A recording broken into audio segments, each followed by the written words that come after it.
प्रणाम बुआ सा। बुआ सा, हम युद्ध पर जा रहे हैं, आपका आशीर्वाद लेने आए हैं।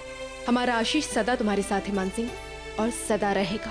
बुआ सा, एक दुविधा है मन में, कहीं राजवंशी हमें विश्वासघाती ना समझे। राजा रामचंद्र एक राजवंशी राजा हैं। बड़ा संशय यह है कि हमें उन्हीं ही का रक्त बहाना पड़ेगा।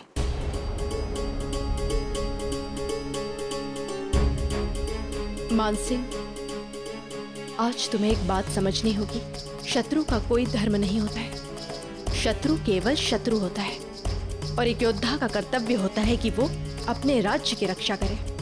हम जानते हैं कि वो एक राजवंशी राजा है, परंतु उन्होंने मुगल सल्तनत के एक बागी को शरण में लिया है, और इस समय तो मुगल सेवा में हो और अपने शहंशाह के आदेश का पालन कर रहे हैं। तुम्हें भी अपने राजवंशी गौरव को बढ़ाना है मानसिंह।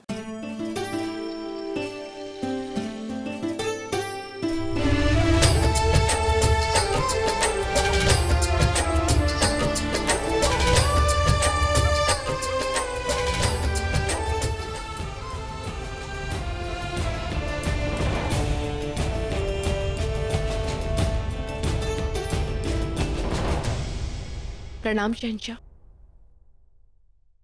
मानसिंह, हमें तुम्हारी बहादुरी और तुम्हारी वफादारी पर कोई शक नहीं है। यकीन है कि एक दिन तुम्हारे दादा हुजूर, तुम्हारे वालिद साहब और तुम्हारी फूफी जान को तुम पर फख्र होगा। हम खुश हैं कि इस जंग में तुम हमारे साथ हो, लेकिन अब जाओ और जाकर उस गाजी खान को सबक सिखाओ जिसने तुम्हारी फूफी जान को जख्म देने की गुस्ताखी की है।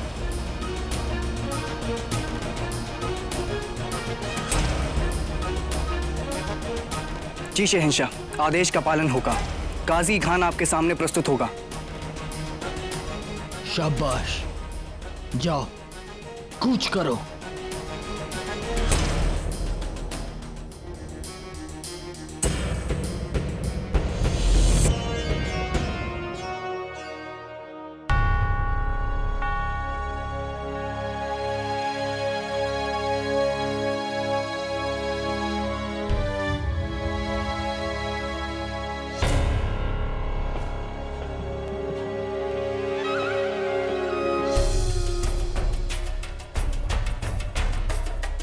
ये क्या है? मुझे दिखाओ। ये महरूम बादशाह जन्नत आसियानी हुजूर हुमायूं साहब की एक बेगम की तस्वीर है। बेगम की तस्वीर है? फिर दिखाओ ना मुझे। अरे छूना नहीं, मैली हो गई तो शहंशाह गुस्सा करेंगे। इसे मरहूम बादशाह की खास होजरे में रखने के लिए कहा गया है। दूर रहो इससे।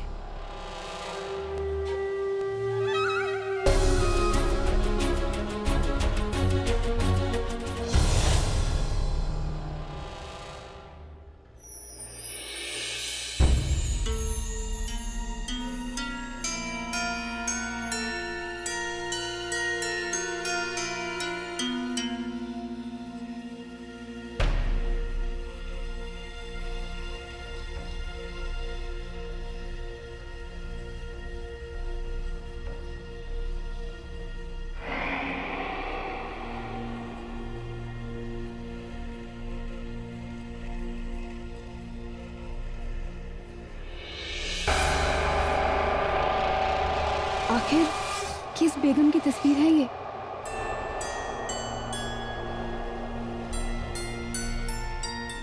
मुझे भी देखनी है। ये क्या कर रही है शहनाज? इससे पहले तुम कोई मुश्किल खड़ी कर दो। यहाँ से जाओ, जाओ यहाँ से।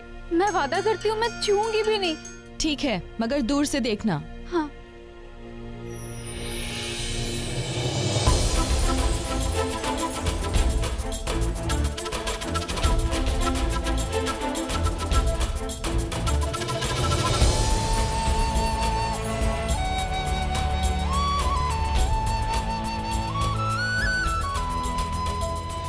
ये क्या कर रही हो तुम?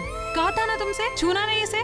जाओ यहाँ से, तुम्हारी वजह से हमें सजा मिलेगी। जाओ यहाँ से।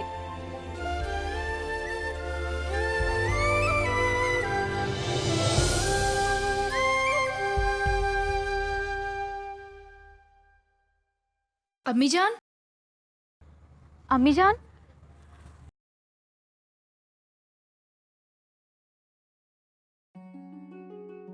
शहनाज, सब ठीक तो है ना? इतनी रात गए तुम यहाँ? चलो चलो अंदर चलो। नहीं अम्मी जान, अंदर दम घुटेगा। क्या हम लोग बाहर बैठ के बात कर लें? हाँ हाँ, क्यों नहीं। चलो। क्या हुआ शहनाज? इतनी परेशान मैंने तुम्हें कभी नहीं देखा। आज मैंने महल में पहली बार अम्मी जान की तस्वीर देखी। मरहूम अब्बा जान के ख्वाबगाह में ले जाया जा रहा था उन्हें। इसका मतलब उन्हें चांद बेगम की याद है। पता नहीं, लेकिन तस्वीर देखकर ऐसा लग रहा था कि वो तस्वीर अभी अभी बनाई गई हो। शायद जलाल ने बनवाई हो, क्योंकि इसके पहले मैंने महल में उनकी तस्वीर नहीं देखी। शायद ये तस्वीर मेरे खत लिखने के बाद जो मैंने जलाल को भेजा था। अगर ये तस्वीर बनी है, इसका मतलब है कि शहंशाह जलाल चांद बेगम को खुद खोजना चाहते हैं। ऐसा नहीं है मुझे, क्योंकि पूरा यकीन है कि जलाल ने ही उन्हें कैद करके रखा है। मलिकाए आजम को भले ही उसकी कोई खबर ना हो, लेकिन इसके पीछे जलाल का ही हाथ है। और अब जब इस बात का खुलासा हो गया तो उन्हें खोजने का दिखावा कर रहा है। उसने खुद हमारी अम्मी जान को जानबूझकर कैद कर रखा है, ताकि हमें मिला दिल्ली की गद्दी को पाने का फरमान दुनिया से छुपा सके और खुद अपनी सल्तनत हमारे साथ बांटनी ना पड़े।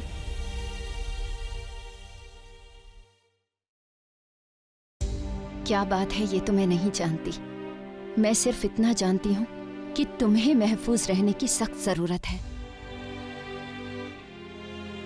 नहीं अम्मी जान, मेरे लिए ये जानना जरूरी है कि जलाल मेरी अम्मी जान के बारे में क्या सोचता है। क्या वो वाकई जानता है कि वो कहाँ है? मैं बस इतना जानना चाहती हूँ कि मेरी अम्मी जान कहाँ है। क्या पता बेटा, हो सकता है किसी ने उन्हें अगवा कर लिया हो या गुलाम बना लिया हो, ताकि दिल्ली के तख्त पर तुम्हारी दावेदारी साबित ना हो सके। लेकिन ऐसा मत कहिए आप। मेरा दिल कहता है कि अम्मी जान जिंदा हैं। उन्हें मैंने तलाशने की बहुत कोशिश की, उनके निशान तलाशने की कोशिश की, लेकिन मैं उन्हें नहीं ढूंढ पाई। अब बस एक ही जगह बाकी है उन्हें ढूंढने की, कैद खाना। शायद तुम ठीक कह रही हो। अगर बेगम साहिबा जिंदा है और शहंशाह जलाल के पास है, तो वो जरूर कैद खाने में होंगी।